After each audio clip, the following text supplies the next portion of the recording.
First, the highlight. Lagos State government plans to collaborate with China on rail construction, renewable energy. Federal government unveils advanced passenger information office to enhance border security. On the foreign scene, Israeli war cabinet disagrees due to lack of post-war plans. And in sports, Golden Eagles target qualifying for Africa Under-17 Cup of Nations. Now the details. I am Dele Agadumo.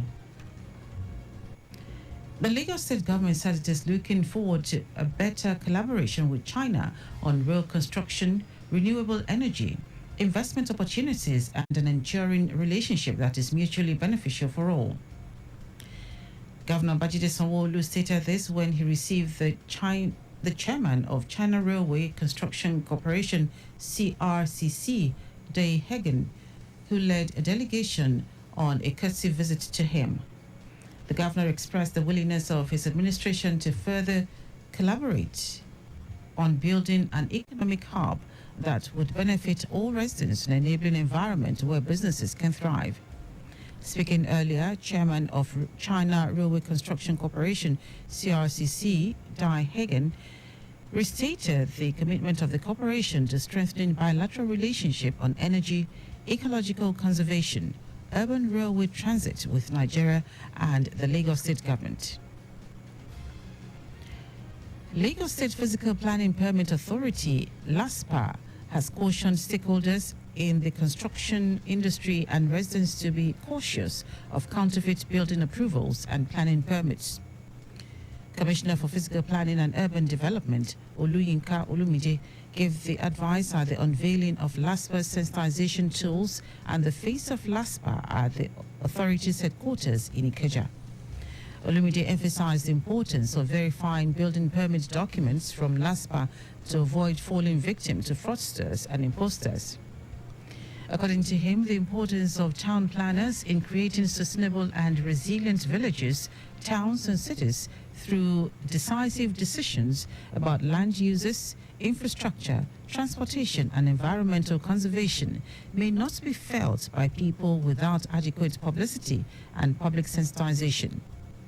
On his part, Commissioner for Information and Strategy, Benga Omotosho, appealed to the leadership of LASPA to engage members of the public more through public sensitization via traditional media and through new media.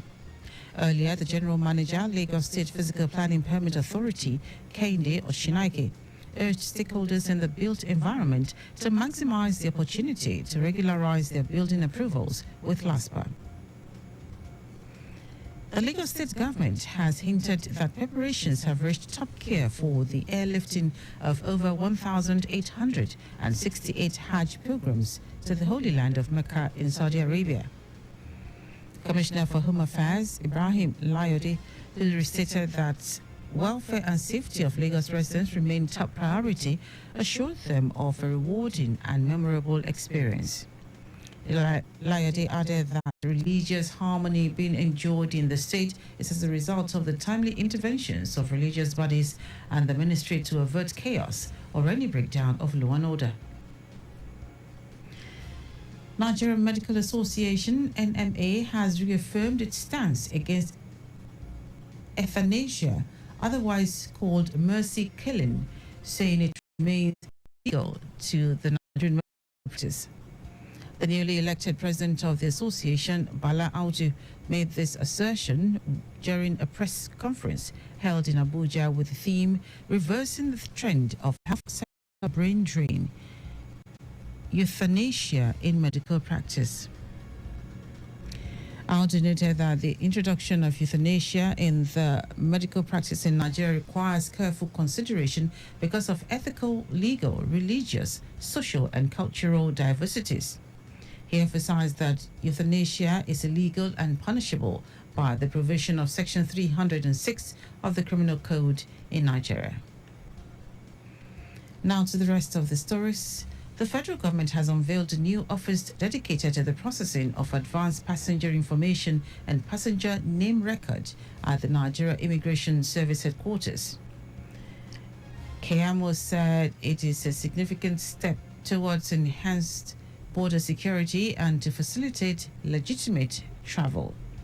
He noted that it will help to maintain the delicate balance between cross-border movements and upholding border security. Organized Labour has walked out of the minimum wage negotiation after rejecting the government and the organized private sector's new minimum wage proposals of 48,000 naira and 54,000 naira. At a joint briefing in Labour House by the President of NLC, Joe Ajero, and the Deputy President of TUC, Tommy Okun, described government's proposal of 48,000 naira as not only insulting the sensibilities of Nigerian workers, but also falling short of meeting their needs and aspirations. The organized labour lamented that the government's failure to provide substantiated data to support its offer aggravated the situation. According to organized labour, what the government offered is a reduction in income for federal-level workers who are already receiving 30,000 naira as mandated by law, augmented by former President Muhammadu Buhari's 40% peculiar allowance of 12,000 naira and the 35,000 naira wage award, totaling 77,000 naira. Now to foreign news. Divisions within Israel's war cabinet over the lack of post-war plans for the Gaza Strip have erupted in a rare public row. Defense Minister Yoav Gallant said the country should not be involved in ruling the besieged and bombarded territory once the fighting ends. Gallant rebuked Prime Minister Benjamin Netanyahu, calling him to make a decision.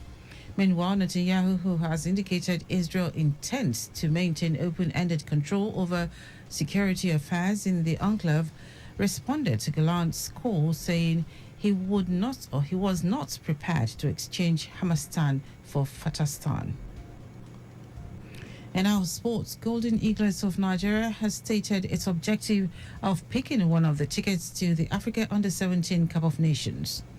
Head coach of the Nigeria national Under-17 team, Manu Garba, expressed confidence in the ability of his team to have a successful campaign. Garba said his players have settled down after a rigorous training exercise in Abuja. The Golden Eagles will open its campaign at the Wafu B Under-17 Championship on a winning note when they take on Burkina Faso today. And that ends our news at noon. Just before we go, please do not drive beyond specified speed limits. You can follow us and like all our various social media platforms: X Traffic Radio 961, Instagram Lagos Traffic Radio 961. Subscribe and watch our news and programs live on YouTube at Traffic Radio 961. You can also visit our website at trafficradio961.ng. Did you know that the Sanwo-Olu administration engaged independent managers for the management of the Lagos theatres? You can get more details on the Lagos State Government website. To end the news, try the highlights of the major stories. The Lagos State government said it is looking forward to a better collaboration with China on rail construction, renewable energy, investment opportunities, and an enduring relationship that is mutually beneficial for all. The federal government has unveiled a new office dedicated to the processing of advanced passenger information and passenger name record at the Nigeria Immigration Service headquarters. We also told you that divisions within Israel's war cabinet over the lack of post-war plans for the Gaza Strip have erupted in a rare public row. And in sport, Golden Eagles of Nigeria has stated its objective of picking one of the tickets to the Africa Under-17 Cup of Nations. For contact with the newsroom, send a message to info@trafficradio961.ng. That ends the news broadcast compiled by Sadiq Yusuf. Dele Agadumo. Good afternoon. Thank you for listening.